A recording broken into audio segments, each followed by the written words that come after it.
নমস্কার বন্ধুরা, মেনু ছোট রান্নাঘরে সকলকে জানাই স্বাগত। চলে এলাম আজ আবারও একটা রেসিপি নিয়ে। আজ আমি বানাবো এঁচোড়ের কোপ্তা কারি। তো কীভাবে বানাবো, কী দিয়ে বানাবো সবটাই আপনাদের সামনে শেয়ার করব। আমি এঁচোড়টা কেটে ধুয়ে গুছিয়ে নিয়েছি, চলুন এক এক করে দেখিয়ে দিই কীভাবে রান্নাটা করব। এঁচোড়ের কোপ্তা কারি বানাবো। তো এখানে এঁচোড় আমি কেটে পরিষ্কার করে নিয়েছি, এই রকম বড় বড় করে টুকরো করেছি। কোপ্তা কারি বানানোর জন্য আগে এঁচোড়টাকে ভালোভাবে সিদ্ধ করে নিতে হবে। এঁচোড়ের কোপ্তা কারিতে একটু আলুও লাগবে, একটু আলুও কেটে নিয়েছি, এটা একসাথে সিদ্ধ করে নেব।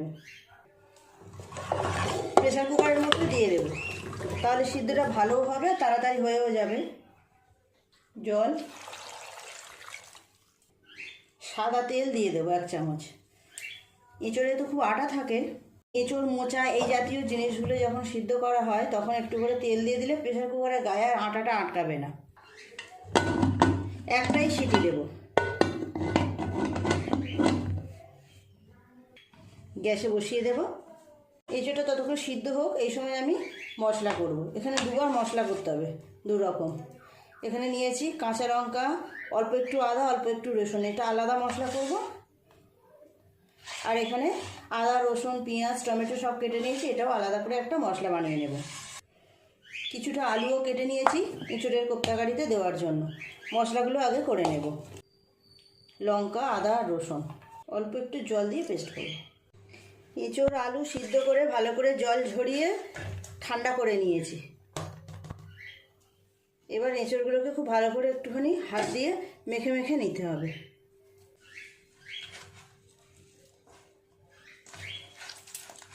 এইভাবে এঁচোড়গুলোকে চটকে চটকে নেব। খুব ভালো করে এঁচোড় আলু এইরকমভাবে মেখে নিয়েছি। এর মধ্যে এবার কিছু দিয়ে দেব মশলা। আদা, রসুন আর কাঁচা লঙ্কার যে পেস্টটা করেছিলাম সেটা দিলাম। ধনেপাতা কুচি, পেঁয়াজ কুচি, হলুদ গুঁড়ো দেবো 1 চামচ, 1 চামচ দেবো নুন, 1 চামচ একটু কম দিলাম, সাদা তেল 1 চামচ, চিনি দেবো 1 চামচ আর অল্প একটু, 2 চামচ দিয়ে দেবো বেসন। আমি তো লঙ্কা বেটে দিয়েছি 2টো কাঁচা, আপনারা চাইলে গুঁড়ো লঙ্কাও দিতে পারেন। ধনে জিরের গুঁড়ো 1 চামচ। খুব ভালো করে আবারও সব কিছু এইভাবে মেখে নেব।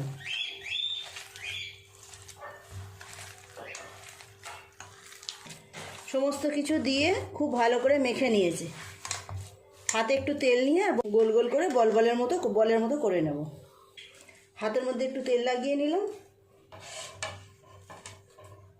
কিছুটা করে এই মাখা নেব, নিয়ে আর বলের মতো করে শেপ দিয়ে নেব।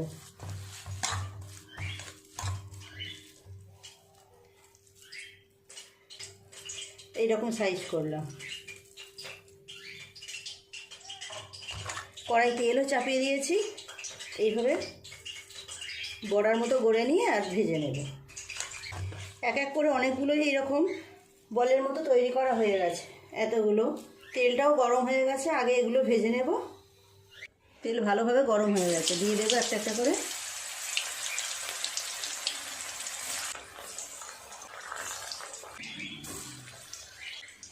কোপ্তাগুলো উল্টে দেব। এই পাশটা ভাজা হয়ে গেছে, উল্টে অপর পাশটাও ভালো করে ভেজে নেব। একটু লাল লাল করে ভাজতে হবে।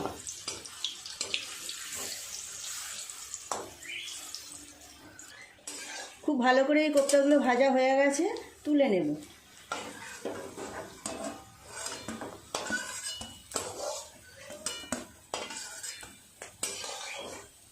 আমি একটু বড় বড় সাইজ করেছি, আপনারা একটু ছোটও করতে পারেন, কোনো অসুবিধা নেই। আবারও কিছুটা দিয়ে দেব।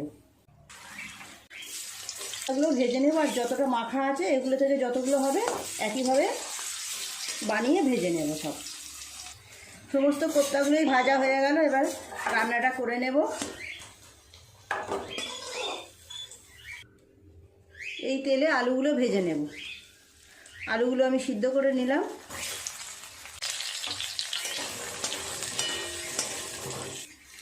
আলুগুলো হালকা করে ভেজে নিয়েছি, তুলে নেব। এই তেলের ওপর কিছুটা তেল দিয়ে দেব। এঁচোড়ের কোপ্তা বানাবো, তার জন্য এখানে 2টো তেজপাতা, একটা শুকনো লঙ্কা, অল্প একটু গোটা জিরে, ফোড়নটা হয়ে গেছে, দিয়ে দেবো কুচিয়ে রাখা পেঁয়াজ।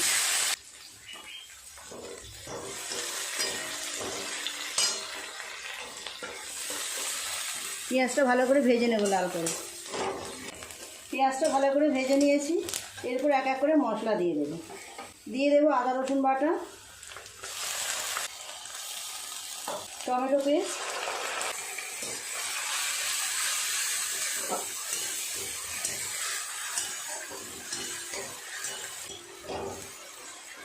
আদা রসুন টমেটো দিয়ে ভালো করে নেড়ে ছেড়ে নিয়েছি। এরপর বাকি মশলা দিয়ে দেবো। নুন দেবো স্বাদ মতো, হলুদ গুঁড়ো 1 চামচ, লঙ্কা গুঁড়ো 1 চামচের একটু কম, জিরে আর ধনের গুঁড়ো 1 চামচ, চিনি দেবো 1 চামচ পরিমাণ। অল্প একটু জল দিলাম, দিয়ে খুব ভালো করে মশলাটা একটু কষিয়ে নেব। খুব ভালো করে মশলাটা কষাতে হবে তেল ছাড়া পর্যন্ত।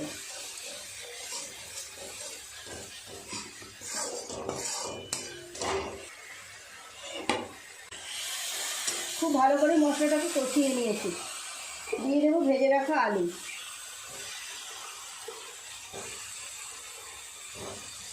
আলুগুলো দিয়ে আরেকটু ভালো করে কষিয়ে নেব, মশলা আলু সব একসাথে।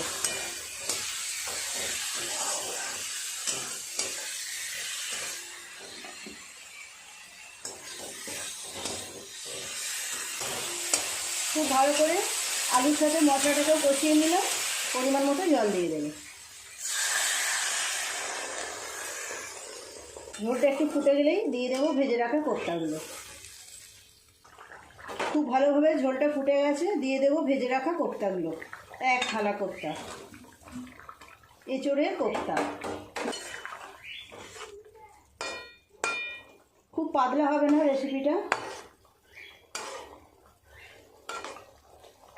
কিছুক্ষণ ফুটিয়ে নেব, গ্রেভিটা অনেকটা কমে যাবে, তারপর নামিয়ে নেব। এঁচোড়গুলো দিয়ে বেশ কিছুক্ষণ ফুটিয়ে নিলাম, 4-5 মিনিট ফুটিয়ে নিয়েছি। গ্রেভিটাও অনেকটা কমে গেছে, গরম মশলা বাটা দিয়ে নামিয়ে নেব। এই জায়গার মধ্যে নামিয়ে নেব।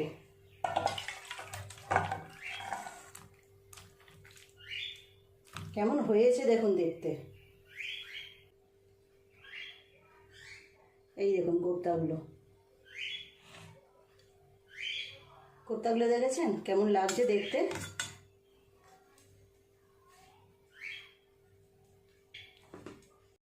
দেখুন বন্ধুরা, তৈরি হয়ে গেল এঁচোড়ের কোপ্তা কারি। যেমন সুন্দর দেখতে হয়েছে, দারুণ কিন্তু টেস্ট হয়। অনেক রকমভাবেই তো আমরা বাড়িতে এঁচোড় রান্না করে থাকি, একবার এইভাবে কোপ্তা কারি বানিয়ে আপনারা দেখতে পারেন। এটা করতে তো যেমন সুন্দর লাগলো, আর খেতেও তেমন দুর্দান্ত হবে। প্লিজ বন্ধুরা, আজকে রেসিপিটা কেমন লাগলো কমেন্ট করে জানাবেন। ভালো লাগলে একটা লাইক করে দেবেন। আমার চ্যানেলটি এখনও পর্যন্ত যারা সাবস্ক্রাইব করেননি, প্লিজ আমার চ্যানেলটি সাবস্ক্রাইব করে পাশে থাকা বেল ঘন্টিটা ক্লিক করে দেবেন। তাহলে যখনই আমি এরকম নতুন কোনো ভিডিও আপলোড করব, সবার আগে তা আপনার নোটিফিকেশানে পৌঁছে যাবে। সবাই খুব ভালো থাকবেন। দেখা হচ্ছে পরের দিন নতুন কোনো রেসিপির সাথে। নমস্কার।